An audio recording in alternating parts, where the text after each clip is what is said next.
and welcome back to Bookish Theories. In today's video, we'd like to talk about the possible concept of Tomorrow by Together's The Chaos Chapter Freeze, focusing on a little breakdown and analysis of the possible sources that might have inspired the upcoming comeback. Now, in my last video about Tomorrow by Together, I talked about all the clues that they left us in the past to try and guess the direction that the story will follow, but as it turns out, I wasn't done just yet, so today we're gonna take an even closer look at what we know so far, but this time focusing on the actual concept that they might be following in Freeze. If you guys haven't watched my last video, I highly suggest you go watch that one first, because this video is gonna be like a follow-up to what I said back then, but in case you got no time for that, here's a general summary of what I said. Now, up until now, my theory is mainly based on the clues that they left us in Can't You See Me, Blue Hour and We Lost the Summer. If back in Can't You See Me we saw them getting separated as a result of them fighting with one another, in We Lost the Summer the boys also told us that when they lost each other they also got stuck in an endless winter because of that.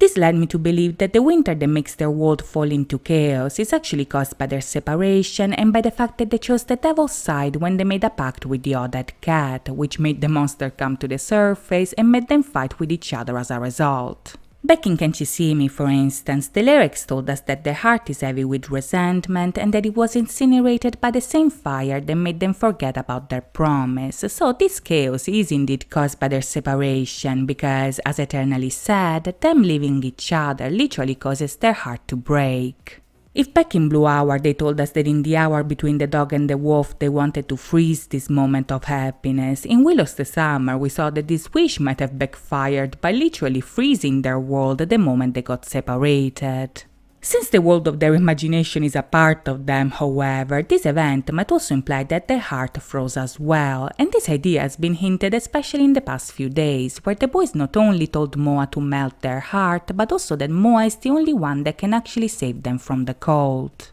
Now, as I mentioned in my last video, this idea is very fitting with the overall concept because in the story, Moa played the role of the star, and the promise that the boys made with the star is what put them together in order to build a better tomorrow. This might imply that the only thing that is able to save them from chaos is none other than love, and this might also be foreshadowed all the way back in Nap of a Star, where Hyunin Kai saves Yeonjun from the darkness with the help of the light of the star. As it was anticipated all the way back in their debut VCR, when they turn into monsters, their heart turns dark and their world becomes black and white, but when they reunite, this love is able to bring back the color in their life, so up until now it seems that love will be the only thing that can melt the ice that took over their heart. Now, when it comes to the possible concept that this comeback might have, this time around, hype seems to be going out of its way to show as little as possible. The only clue that we have so far is the boys constantly repeating that it's gonna be legendary, so today I'm gonna give you a few legendary options that might have inspired this legendary comeback.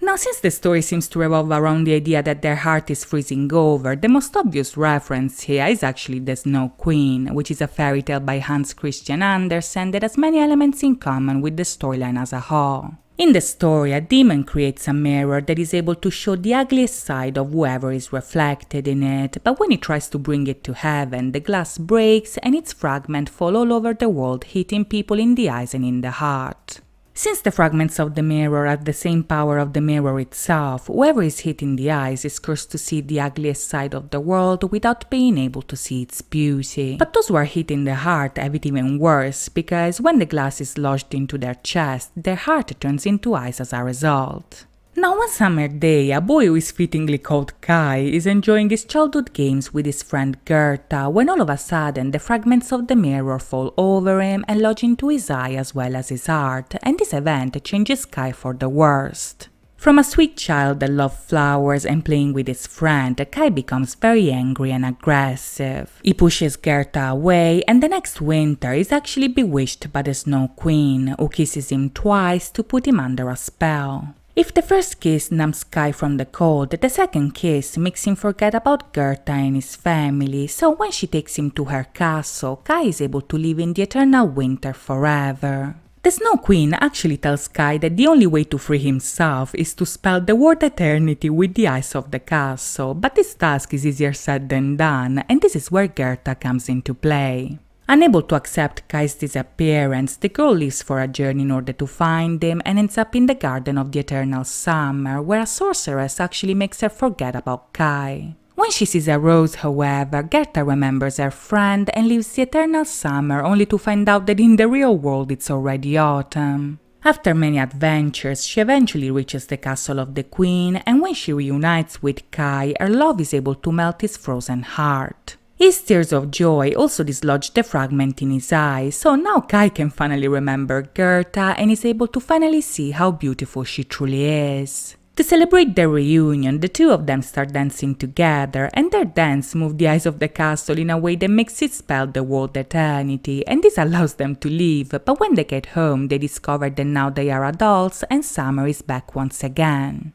Now, as you can see, the story has a lot of elements that can be found in Tomorrow by Together as well. Much like in the Snow Queen, the boys play together in the summer of their life only to get separated when the winter comes. In both cases, moreover, an evil entity changes the characters in order to make them see the monstrous side of the world, and if in Can't You See Me we saw Kai constantly touching his eye, back in Magic Island the curse of the cat actually affects his art as well. On top of that, the other characters bear the signs of a similar affliction as well. Yeonjun, for instance, has the odd eyes in the Puma performance and his heart turns black in the debut VCR. Bamgyu, on the other hand, has odd eyes as well, and he becomes violent when he is overpowered by the devil's side. Taeyeon's monster has an evil eye, and last but not least, Subin's eyes turn into dragon's eyes when they choose the devil's side of the Puma. If this wasn't enough, moreover, in both stories the characters forget about their friendship. Their memory turns into ashes, and much like Gerta, their quest to reunite is momentarily stopped by an eternal summer that distracts them from their troubles. When this illusion is over, however, the boys are in autumn, and in the next video we see them being surrounded by the winter, which is something that they can only overcome with a love that makes them understand how beautiful they truly are and that makes them stay together for eternity.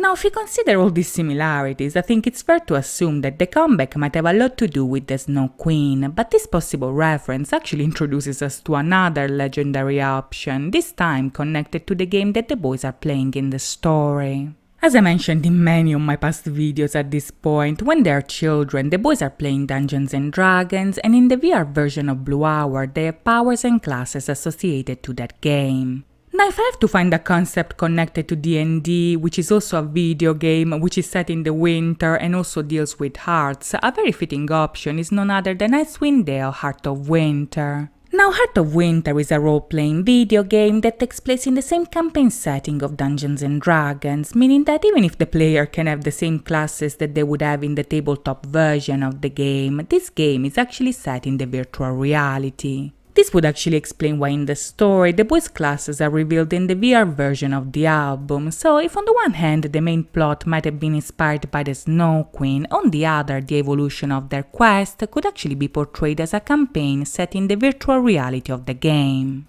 Now, in Heart of Winter, the premise of the plot is actually very similar to the Snow Queen, because in the story the party has to save a man that has been possessed by the soul of a dragon and is about to attack a group of villages because of this curse. The only ally that they have is a shaman that is banished on an island that is now haunted by the undead, and the party eventually succeeds by using a magical mirror that drives the dragon's soul out of the man. Now, even if I think that the Snow Queen is a more fitting concept for this comeback, Heart of Winter is very interesting for a couple of reasons. You see, in the story, the man who is possessed by the dragon is actually called Wilfdane, and the root Wilf is a word that means wolf. Now, this is very suspicious to me because back in Blue Hour, the boys freeze the moment in the hour between the dog and the wolf, which is a time where a friend can actually turn into a foe. Much like Wilfdane turns evil when he is possessed by the dragon, the boys get separated when they choose the devil's side and essentially become each other's wolves, and in Puma this transition was portrayed with Subin getting the eyes of the dragon. Now, this could just be a coincidence, of course, but as I mentioned in my Doom's Night video, one important thing to keep in mind is that the dragon is indeed a part of who they are.